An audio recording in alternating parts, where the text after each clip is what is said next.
Close the door.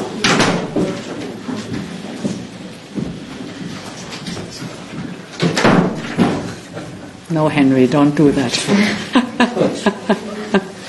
Historic moment. So, we've reached a deal on tariffs and trade with the United States. Today's deal creates certainty in uncertain times. It delivers stability and predictability for citizens and businesses on both sides of the Atlantic. This is a deal between the two largest economies in the world. We trade 1.7 trillion euros per year. Together we are a market of 800 million people, and we are nearly 44% of global GDP.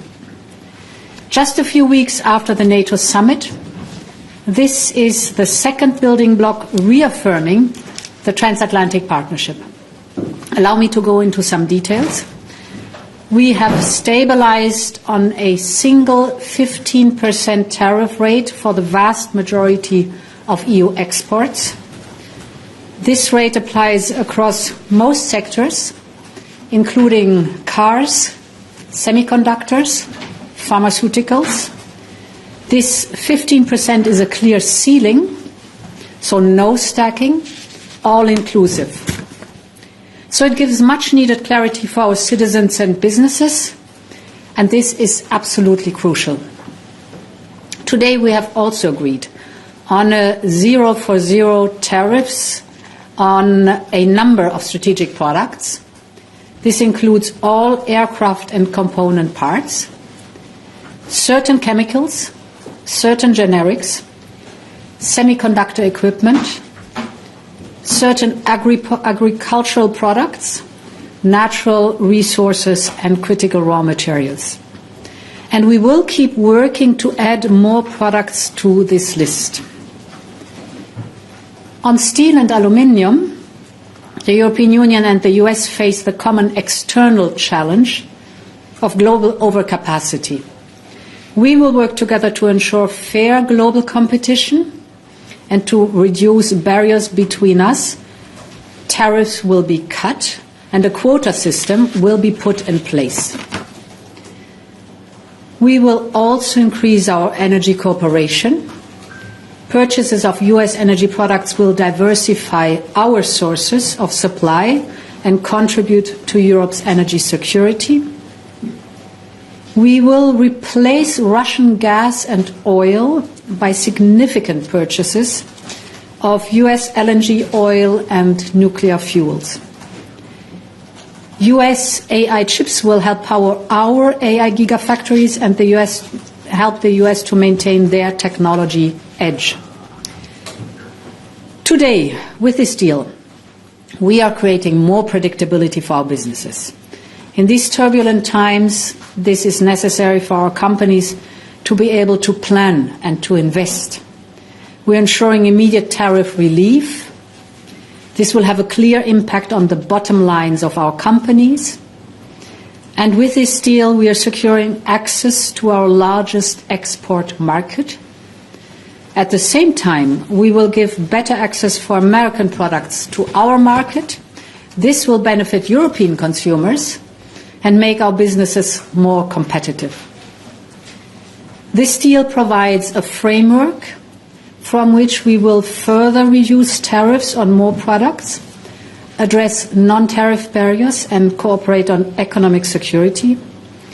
Because when the European Union and the United States work together as partners, the benefits are tangible on both sides. At the same time, we are building a true foreign economic policy. And for this, we have started at home.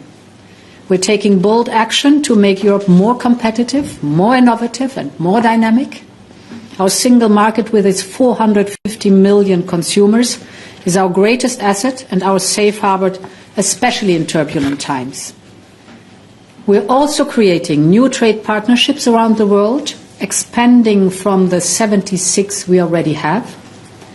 We've concluded negotiations in the last month with Mercosur, Mexico and Indonesia. In an unsettled world, Europe is a reliable partner, and we will continue to deliver deals that help safeguard our prosperity. Finally, I want to thank President Trump personally for his personal commitment and leadership to achieve this breakthrough. He's a tough negotiator, but he is also a deal maker. I want to thank Commissioner Maroš Šefčovič and his team for their tireless work and skillful steer. They've done most of the heavy lifting. And I want to thank our member states for their trust and their commitment.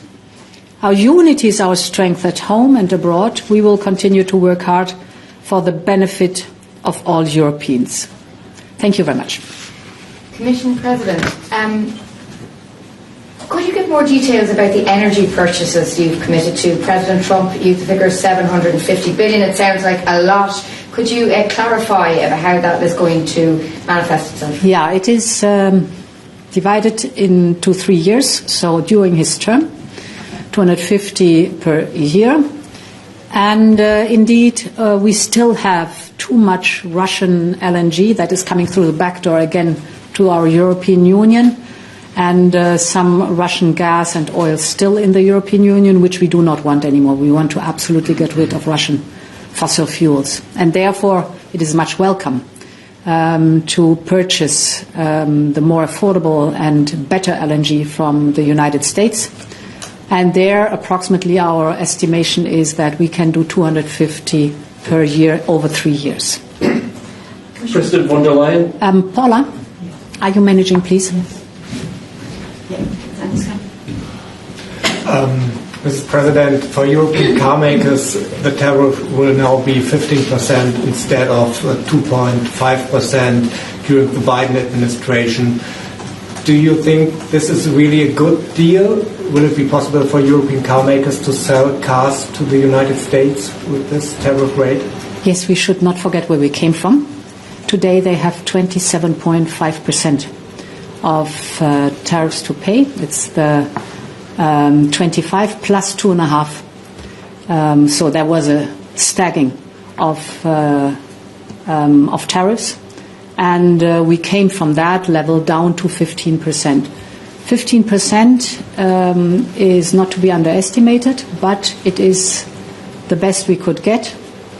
It's overall across the board. Important was for us, it includes not only the cars, so go down with the tariffs for cars to 15%, but also all goods and semiconductor and pharma. Yes, Andrew. President von der Leyen, can you give some clarity on pharmaceuticals? President Trump said at the beginning of your meeting that this would not be covered by this agreement. We know that the Americans have been looking into pharmaceuticals under Section 232. Do you have an assurance that there's nothing more coming down the pipeline on pharma? Yes, what the European Union is concerned, it's agreed that we have 15% for pharmaceuticals. Whatever the decisions later on is of the President of the United States, how to deal with pharmaceuticals in general, globally, that's on a different sheet of paper. Yes, Madam von der Leyen, for Politico, I was wondering about the quotas on steel. What does it mean when the tariffs will be slashed? Does it mean there will be no tariffs even after the quotas? Can you give us some more details on that? So it's basically going back to, like with the UK, going back to the historical quota and creating a ring fencing to deal with the overcapacity globally that we see.